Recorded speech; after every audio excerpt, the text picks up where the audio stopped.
Hello everyone. Today we will be discussing a very important eye condition called Ocular Surface Squamous Neoplasia, or in short OSSN.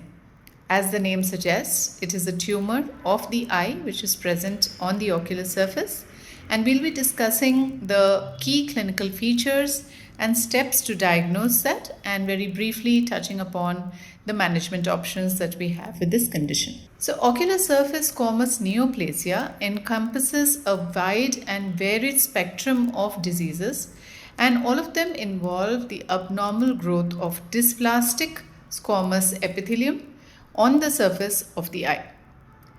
When we talk about the surface of the eye, obviously it includes both the cornea and the conjunctiva. Therefore, there is the conjunctival intraepithelial neoplasia, or CIN, which, as the name suggests, because it's intraepithelial, is confined to the epithelium. The basement membrane is intact, which is a very, very important fact, and this we see histopathologically. The underlying substantia propria or stroma is still spared.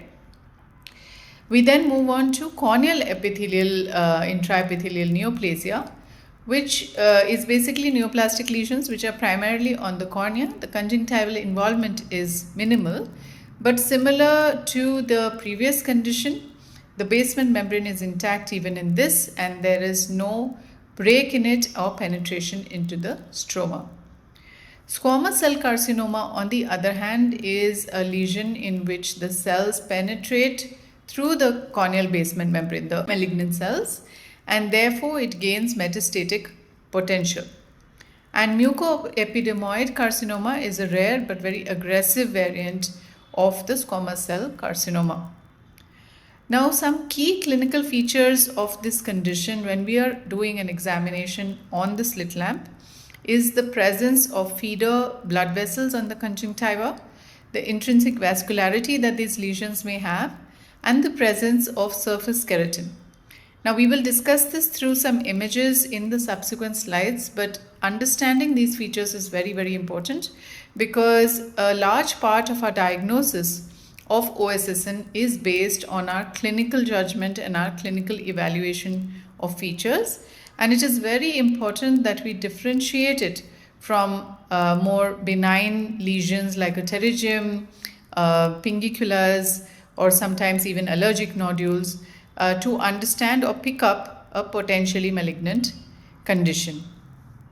Now, as I was saying, the diagnosis of this condition is based a lot on the clinical features, that is the examination on the slit lamp. In addition to our diffuse elimination and the slit evaluation, we also have the rose Bengal stain, which is very, very useful in picking up these conditions or helping us diagnose these conditions.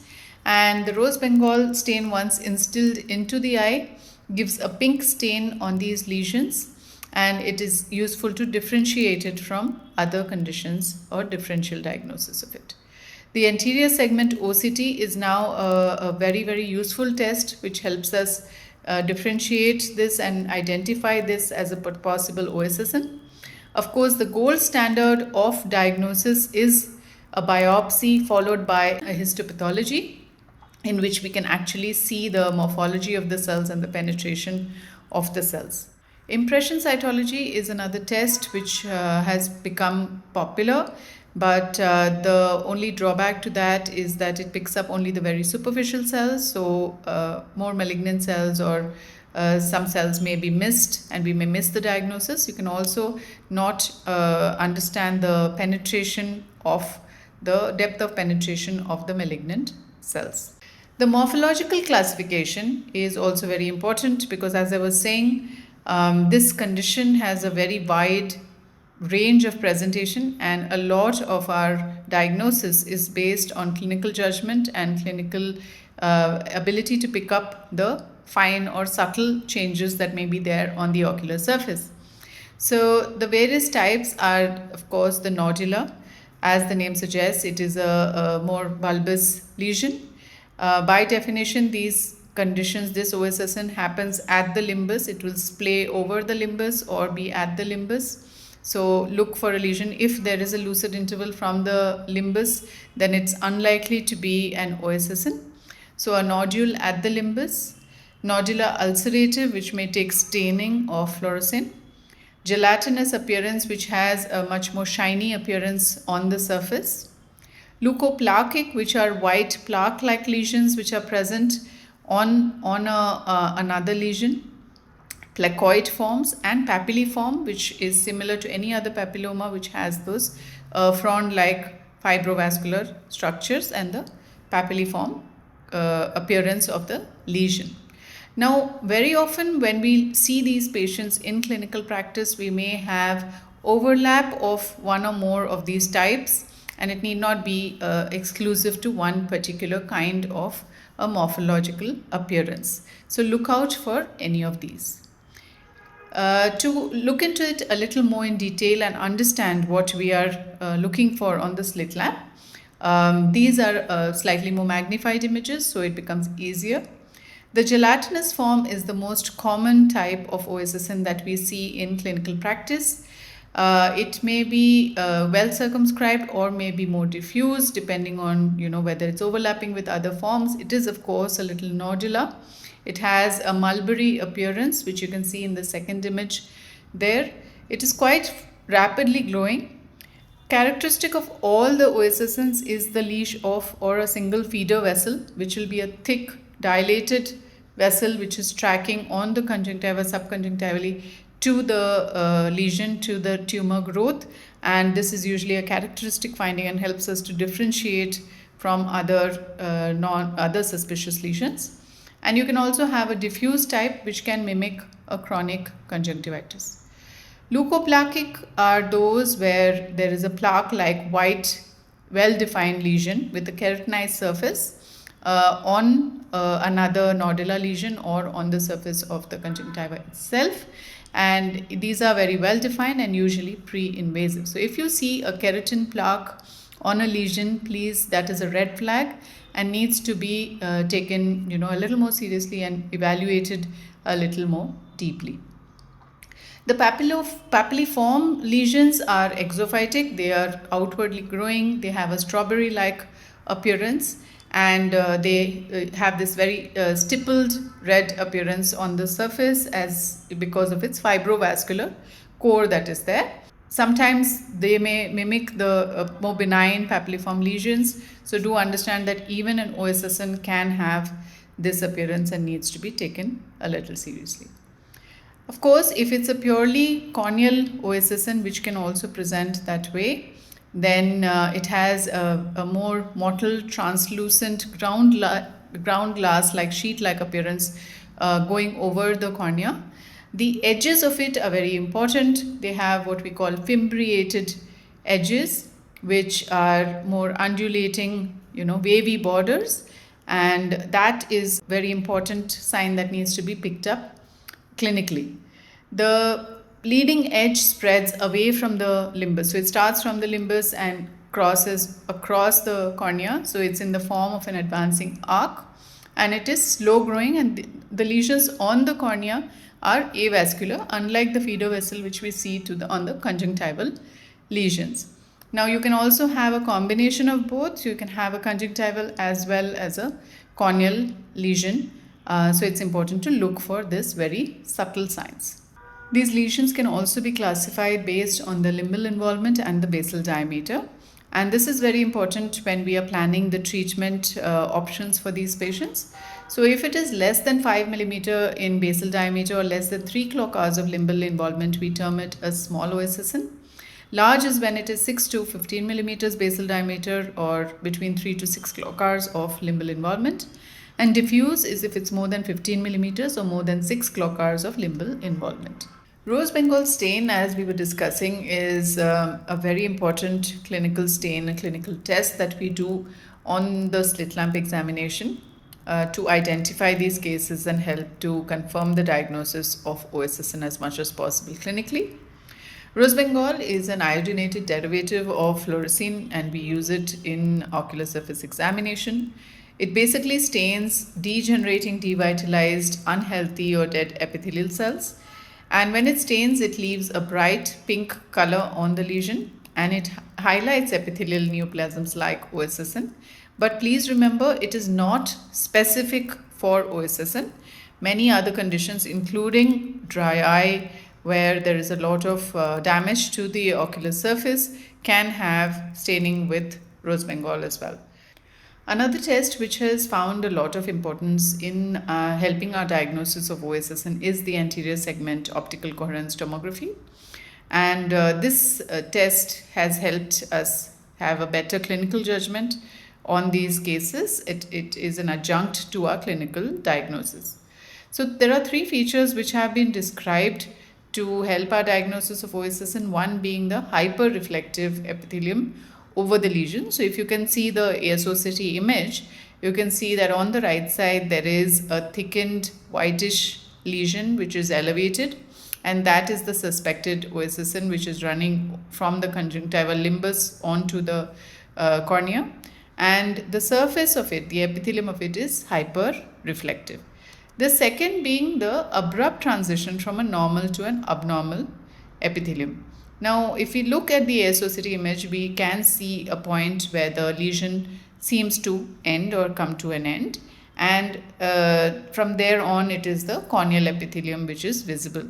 Now, between those two there is an abrupt transition which is almost like a vertical line, and that is being magnified to show the difference between the two. And the last being the demarcation line under the lesion, which you can see quite a stark difference from the lesion to the underlying stroma. Now, if these three or any of these conditions or features are present, then it does raise our suspicions of the condition being an OSSN. However, we must know that sometimes when there's a lot of plaquic changes or very thickened lesion, we may not always get all these three features. So, but we must look to see which of these are present. Histopathology, of course, is the gold standard for diagnosing, but before we reach the histopathology, because it requires a surgical involvement, we can do some tests like impression cytology, which may help our diagnosis to at least pick up some dysplastic cells on the surface. So, of the various types of cytology, impression cytology is the easiest available and even to perform on the patient, and that can be done in the OPD and sent for evaluation. However, using the impression cytology, we may be able to pick up the presence of dysplasia, but we will not know whether it has penetrated the basement membrane, so we cannot comment on the invasive nature of the lesion. Now, histopathology, of course, is the gold standard for diagnosing any tumor. So if we are doing a surgical procedure, then we do a wide excision of the tumor where possible, and we use a minimally touch technique or no touch technique, where we use a wide excision and try to touch only the clinically visible normal conjunctiva as much as possible and not much of the tumor. Then this is placed on the Whatman filter paper in a way such that it is we are able to identify the various parts of the tissue so that we can say which is nasal, temporal, superior, and of course the epithelial side. This is very important because when we send it for the histopathology, the pathologist has to be able to tell us, in addition to of course making the diagnosis of an OSSN, we also need to know whether the margins we have excised are free of the tumor or there is any involvement, because then our next line of management would also change. Another way of classifying the OSSN is of course the histopathological classification. So we were discussing about CIN and CIS. So CIN is a conjunctival intraepithelial neoplasia where we classify it based on the extent of dysplasia in the epithelium. So if it involves 1/3 of the epithelium, then it is mild. If it's 2/3, then it's moderate, and if it's almost full thickness involvement of the epithelium, it goes into a CIN3. Once it is full thickness, it becomes carcinoma in C2, and once it's invaded through the basement membrane into the stroma, it is an invasive squamous cell carcinoma. So this is very important because it does change our management and how we follow up these patients, as well as what kind of treatment we need to do. So just to give you an idea, these are some beautiful images which were published, which helps us understand. So on the left side, you see what is called carcinoma in situ, and if you remember, that means that the dysplastic cells have now involved the entire epithelium, but you can see the clear basement membrane and no breach in that. So the dysplastic cells have not breached through the basement membrane into the stroma. However, on the right side in the slide showing the squamous cell carcinoma, you see a lot of dysplastic cells, which basically are those blue cells which have lost their polarity. They are arranged in cords, tubules, sheaths, and you can also see one large keratin pearl in pink over there. And the basement membrane has been breached. You cannot now understand where the basement membrane, and there's infiltration into the stroma in multiple points. And this is now a squamous cell carcinoma. So we have various management options for OSSN. Broadly, they are divided into the surgical options, where we do a wide excision of the tumor along with cryotherapy, topical intraoperative mitomycin C, amniotic membrane grafting to cover the base sclera, or medical management in the form of topical pharmacotherapy agents like 5-fluorouracil, interferon alpha, or mitomycin C. Now, the decision to take or use any of these options would depend a lot on the clinical appearance, the type of tumor, the extent of involvement, the patient's follow-up capabilities. Some of these medications require refrigeration, and we do have to give them drug-free cycles for 2 of them. Interferon does not require. So there are a lot of different factors that we have to keep in mind when advising any of these options. So let's look at a few cases to understand how these patients do. So this is an eye with a very florid OSSN, as you can see, and from our discussion in the previous slides, we now know that this is definitely a severe form of OSSN. We can see the gelatinous lesion, which is covering almost the entire limbus. So we know that's moderate to severe in its spread.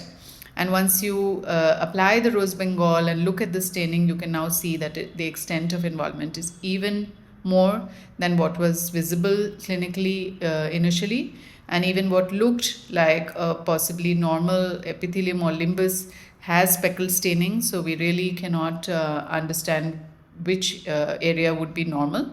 So definitely surgical excision would not be possible in such a case, because it is not possible for us to get a wide enough clear tumor-free margin. So in this case then, our option would be to try for topical chemotherapy and try to shrink the tumor before we move forward and see if any surgical excision is possible or required. So this patient underwent topical chemotherapy with 5-fluorouracil, and in that for 5-fluorouracil you have a 1 week on and 3 weeks off cycle, and you can see that just after the first few cycles itself, there is a dramatic improvement of the ocular surface, reduction in the tumor. So this is how dramatic or drastic the effects can be. Of course, we have to continue at least 3 cycles of these medications and follow them up for any toxicity to the ocular surface. They can have a lot of limbal stem cell deficiency that can develop. So you have to keep them on follow-up, and of course the recurrence.